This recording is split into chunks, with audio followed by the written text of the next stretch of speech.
Bonjour à tous, aujourd'hui on se retrouve avec Sybille, une membre de l'association de la recyclerie du Sud. Bonjour Sybille. Bonjour. Elle va nous présenter comment réaliser nos propres éponges. Comment déjà? Des éponges Tawashi. Voilà, que je ne me gourre pas. Voilà. Donc je te laisse déjà nous présenter ce qu'on va utiliser comme matériel. Ouais. Alors les éponges Tawashi, ça vient du japonais qui veut dire lavette. Alors c'est plus fun en japonais, parce que lavette, bon. Voilà. Donc en fait, c'est très simple. Une éponge Tawashi, donc j'en ai fait deux pour que vous voyez déjà un petit peu à quoi ça ressemble.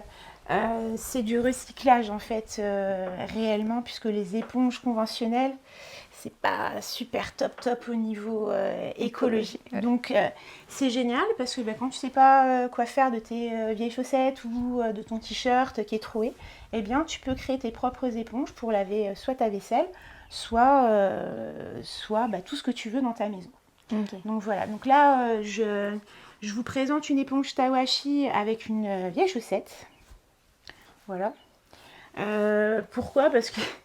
Parce que je pense que tout le monde a des chaussettes seul, en solitude, quelque part. Donc voilà, donc, le but c'est déjà dans un premier temps de créer un carré de 16 cm.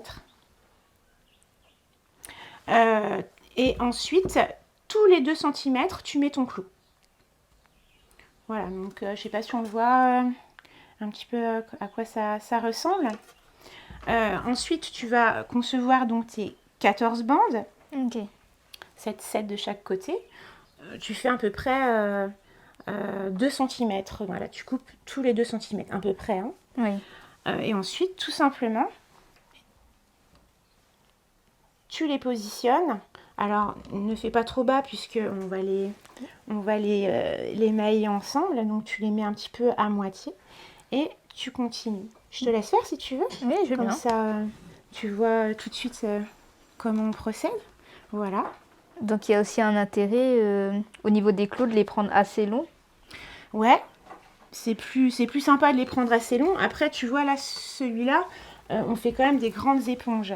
Donc oui, il vaut mieux des grands clous. Maintenant, tu peux aussi avoir des petits clous et faire des petites éponges. C'est pas très dérangeant en fait. Tu prends vraiment ce que tu as sous la main, recyclage 100%. Donc ensuite, tu tournes.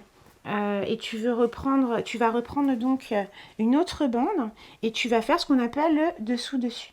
Oui. Dessous-dessus. Donc je te montre une première fois, puis ensuite tu le feras. Donc je commence par le dessus. Okay. Comme ça tu sais que la deuxième bande, tu commenceras par le dessous. Donc dessus, ensuite dessous.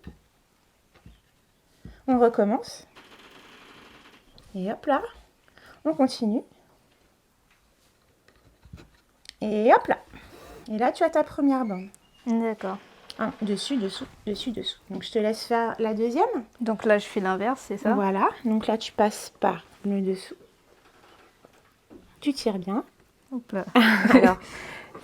Alors, je te conseille un truc, tu vois. Comme c'est un peu difficile et que tu commences par le dessous, ce que tu fais, si tu passes d'abord la maille en dessous.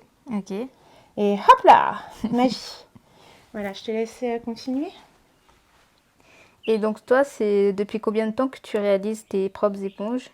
Franchement, pour être très honnête, j'en fais pas toute l'année. C'est-à-dire que les éponges Tawashi, je vais en faire une ou deux, je vais les utiliser 2-3 ans, et puis je vais parfois revenir à l'éponge conventionnelle, parce que mes éponges Tawashi, c'est un peu compliqué au niveau du nettoyage.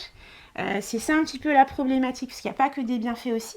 Il faut savoir bien les nettoyer pour pouvoir bien les réutiliser dans le temps. Donc parfois, je suis pas... Je suis pas 100% Tawashi, je dois bien l'avouer.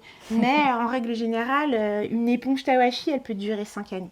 Donc quand tu fais le calcul, c'est quand même chouette de pouvoir utiliser une éponge 5 années, quoi. Ouais, super. Voilà, c'est bon, alors tu peux continuer. J'ai pris le coup de main, c'est bon. Voilà. Je te vole ton travail. Non, mais vas-y, c'est chouette. Je te tiens la planche. Ouais, donc là, en dessous, voilà.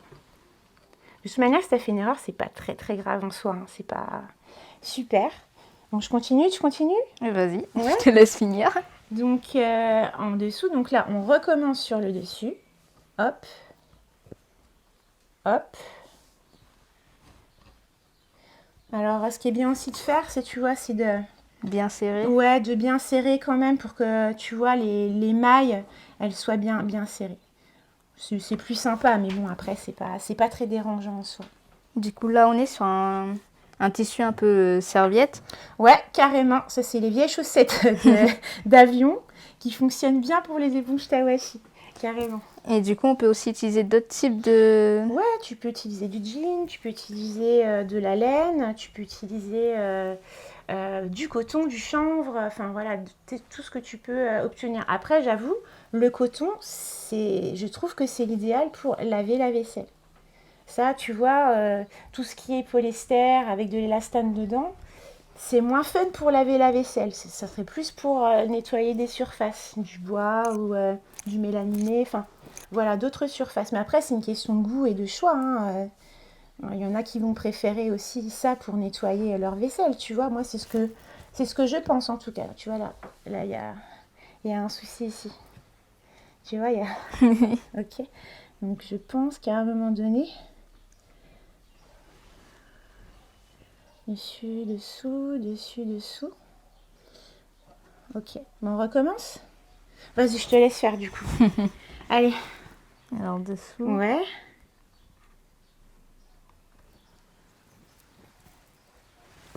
Je la remets bien pour toi. Tire un petit peu. Ouais, voilà, super. Oups, non, attends, j'ai oublié. Ouais, t'en as oublié un. Voilà, super. Ouais, je te laisse faire le dernier. Et... Donc, tu vois, je force un petit peu. Tac, tac, tac. Voilà, tu vois, comme ça, les mailles, elles sont à peu près égales, on va dire ça. Et donc, c'est important que tu aies un nombre pair pour chaque bande, enfin, pour les bandes que tu vas utiliser. Alors, franchement, non, pas forcément, mais disons que si tu veux une éponge Tawashi conventionnelle avec une bonne forme d'éponge, bah, c'est le mieux. Après, si tu veux faire un plus grand support avec encore plus de clous ou moins de clous, bah, tu peux le faire aussi. D'accord. Donc là, on a fini de croiser. Voilà, donc là, on a fini de croiser. Donc ensuite, maintenant, tu vas prendre avec ton pouce une maille.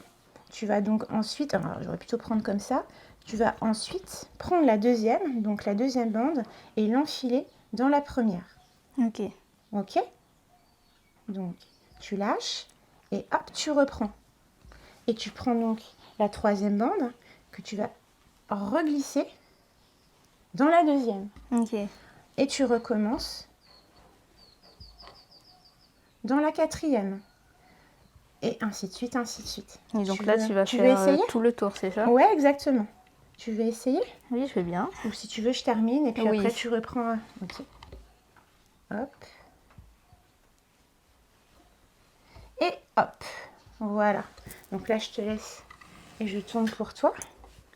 Donc là, je prends ici. Je passe dessous. Ouais. Voilà, super. T'essayes de bien serrer. Voilà, super. Comme ça. Ensuite, tu auras des belles bordures, tu vois, comme ici. Ouais. Ça aura un effet tressé, du coup, c'est ça? Ouais, bah carrément.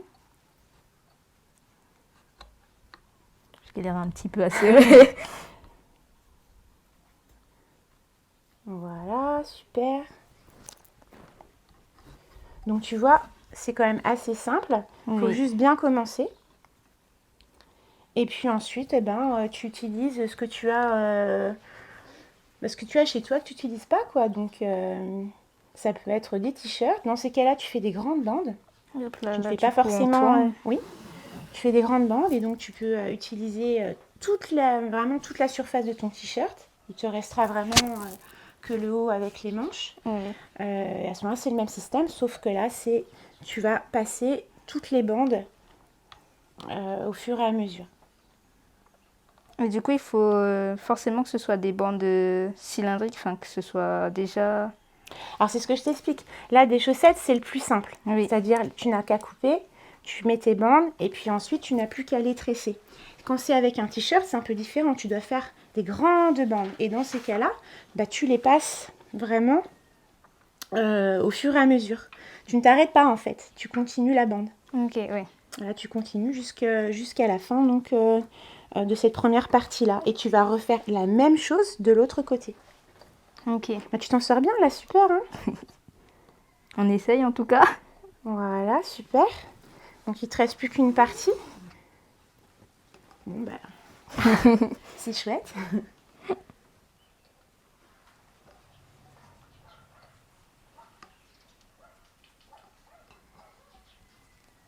Et donc là, quand on arrive Voilà. sur la fin, il faudra faire quelque chose en particulier pour caler le tissu. Ben, tu vas voir, c'est très simple au final. Alors là, tu as une maille, je pense, qui est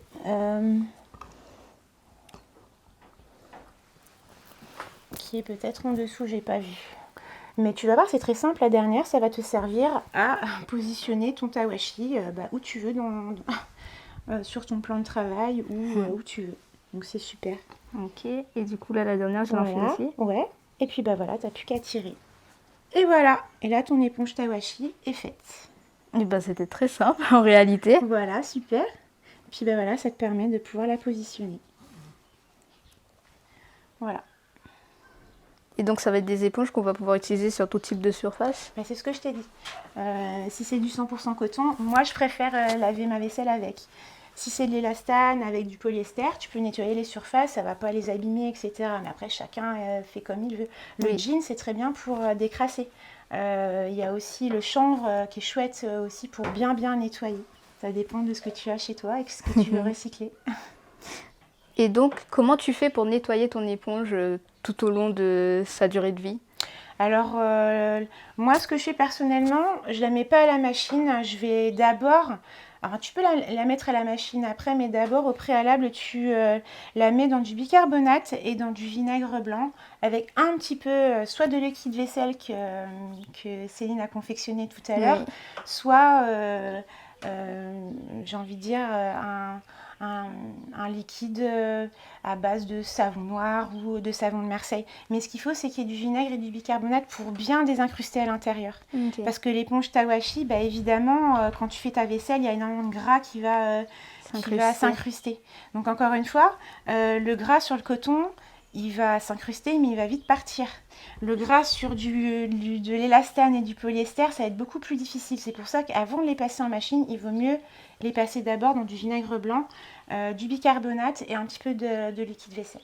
D'accord. Voilà. Bah, en tout cas, merci pour ce tuto. Avec plaisir. Et moi, je vous dis à bientôt pour un nouveau tuto.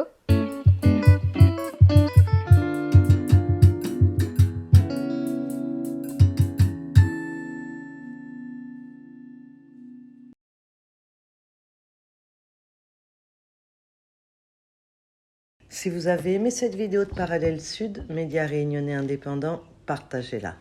Et si vous voulez soutenir la liberté de la presse, faites un don sur notre site parallèlesud.com. L'info est un droit, mais elle a un prix.